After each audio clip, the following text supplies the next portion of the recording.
Hello, welcome you to watching Daily News, and now today's headlines. Party General Secretary Witten Food Chok works with Hai Phong City. State audit of Vietnam resolved to raise operational efficiency.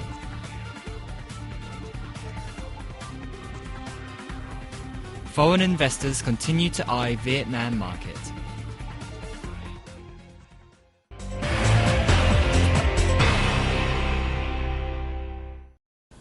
Party General Secretary Nguyễn Phú Trọng has called on Hai Phong City to utilize its internal might to become a modern port-based industrial and services city by 2015. He made the appeal at the working session with the key local officials on July 11th. The party leader emphasized the important role and strategic location of the city as a socio-economic hub for the country and region. In recent years, Hai Phong has maintained an annual growth rate 1.6 times higher than the national average. The rate of poor households has just over 3%. Port-based tourism and services have shown strong growth. The city's Gat Ba Island district receives 1.3 million tourists every year. The party leader said, however, he remains concerned about the city's failure to bring into full play its untapped potential and competitive advantages. To address the remaining issues, he asked local authorities to devise appropriate measures to mobilize all resources for stronger development. During the session, local authorities put on the table several proposals relating to the construction of an international port, the development of Bac Long Vĩ Island into a fishing logistics centre, and party building in economic groups and state corporations. Deputy Prime Minister Nguyễn Xuân Phúc has urged northwestern provinces to accelerate sustainable poverty reduction and regional connectivity. He was chairing a conference of the Steering Committee for the Northwestern region that took place in Hà Giang Province on July 11th. The conference aimed to review progress in the first 6 months and discuss measures to fulfill this year's development targets. Addressing the event, Deputy Prime Minister Phúc said in the first half of this year, northwestern localities strive to bring into play their advantages, improved infrastructure and facilitated investment. He said these localities, however, need to improve education and training and healthcare, raise the quality of human resources and preserve cultural identities of ethnic minorities. He stressed the necessity to build a strong political system at grassroots levels, fight against the sabotage plots of hostile forces and prevent factors that may cause instability in the localities. During the reviewed period, northwestern provinces saw 8.8% growth in their gross domestic product, and budget revenues rose 14.3% from a year earlier. They have ensured security and national sovereignty and improved leadership and management quality of local authorities. However, participants also highlighted difficulties that people face in resettlement areas and the failings and ineffectual leadership of some authorities. Deputy Prime Minister Nguyễn Thiện Nhân has affirmed that the Vietnamese government will spare no effort to work together with the German side to make Vietnamese German University a high-quality training institute in Vietnam. Deputy Prime Minister Nhân made the statement at the reception in Hanoi on July 10th for the Council of the Ho Chi Minh City-based Vietnamese German University.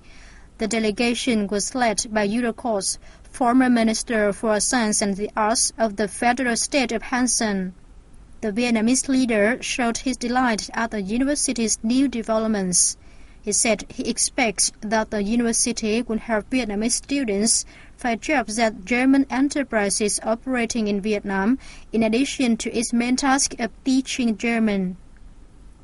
Udo Kos expressed hope will not only the institute but also help further economic cooperation and development between the two countries. He said he wishes for the Vietnamese government's assistance so the university will be able to offer low-cost international standards training services to Vietnamese students.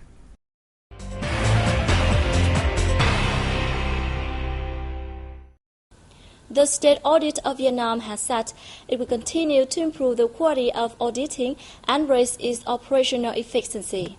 The agency held a conference in Hanoi on July 11th to review the sector's performance in the first half of this year and set out orientations for the remaining months. In the time to come, the sector will pay attention to increasing internal inspections and enhancing the capacity of auditors. Since early this year, the state audit has made comprehensive and important achievements in all areas, especially in raising auditors' sense of responsibility, administrative reform, and ensuring the quality of its inspections. By June 30th, 75 of the 143 checks set out for this year had been conducted and 5 auditing reports were published. The conference pointed out difficulties hindering large-scale checks, especially those to inspect local budgets. On the day, the state audit launched a campaign calling on its employees to make achievements to celebrate the 19th founding anniversary of the auditing sector. Vietnam remains an attractive destination for investors. firm in transactions and advisory services. EY said to Singaporean investors, Vietnam is considered the destination after Myanmar. Singapore is the 4th biggest investor in Vietnam, with total investment capital of more than $23 billion. It is followed by Japan, the Republic of Korea, and Taiwan. The firm also said new Singaporean investors continue to show interest in the country, while those that have already invested want to maintain or expand their business. However, EY said Vietnam faces several challenges, including bad debt, a lower than expected GDP last year, and a record number of bankruptcies. To become more attractive, EY experts said that Vietnamese companies should increase productivity, restructure their business, and develop innovative practices.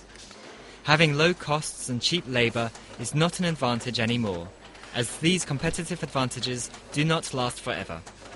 Companies need to move up in the value chain and adapt to rapidly changing conditions, both locally and internationally.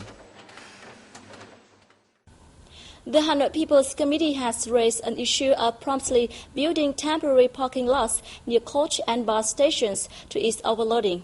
Let's have a look.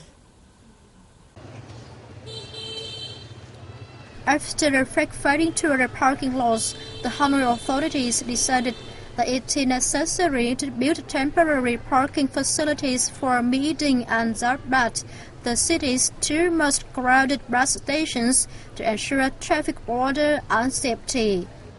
Hanoi now has 6 main bus stations, with most of them being overloaded.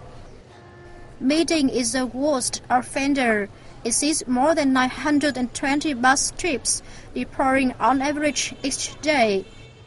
To deal with the overload, the city's transport department proposed transferring between 300 and 400 buses from the station to others. Once implemented, the move needs to ensure that the reroutes will not cause traffic disorder and spark negative impacts for transport businesses.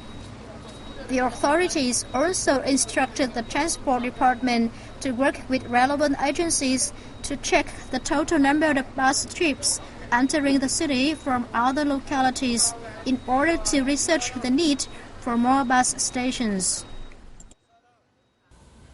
And that's VNA from Hanoi. I'm Bà Ngọc. Thank you for tuning in.